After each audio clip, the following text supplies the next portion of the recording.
Balled and burlap trees are dug from the nursery with a ball of soil around their roots. The root ball is tightly wrapped with burlap, twine, nails, and usually a wire basket. Both fine and coarse roots are contained in the root ball, so transplant shock is reduced. Rough handling breaks roots, so handle trees with care. If you can, begin by tilling the soil 5 times as wide and just as deep as the root ball. This will make digging easier, but more importantly helps encourage the roots to extend outside the root ball.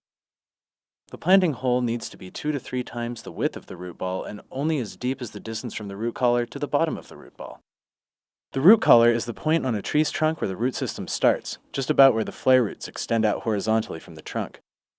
The original nursery soil depth should be at or just above the root collar. However, this tree's root collar is buried deeper in the soil. Planting your new tree too deep could cause the buried trunk to decay and makes the formation of girdling roots more likely as the tree grows.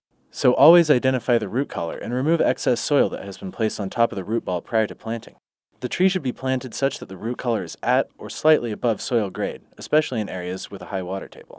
Shape your hole so that the sides are sloped and the bottom is firm to prevent settling and sinking. Measure the depth of your planting hole using the handles of 2 shovels. Remove all tags from the tree prior to positioning it in the planting hole.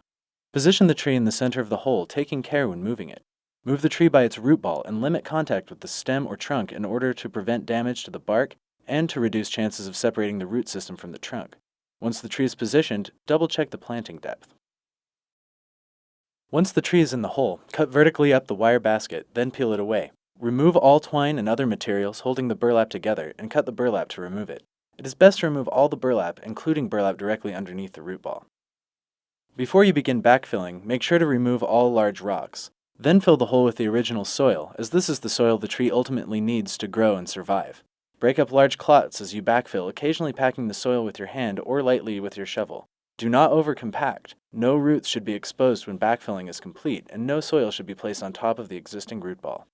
Once backfilling is complete, apply a 3 to 4 inch deep layer of wood chips or other coarse organic mulch around the tree. This will prevent moisture loss, help regulate soil temperatures, reduce competition from weeds and surrounding vegetation, and protect the tree from mechanical damage from weed whackers and lawnmowers.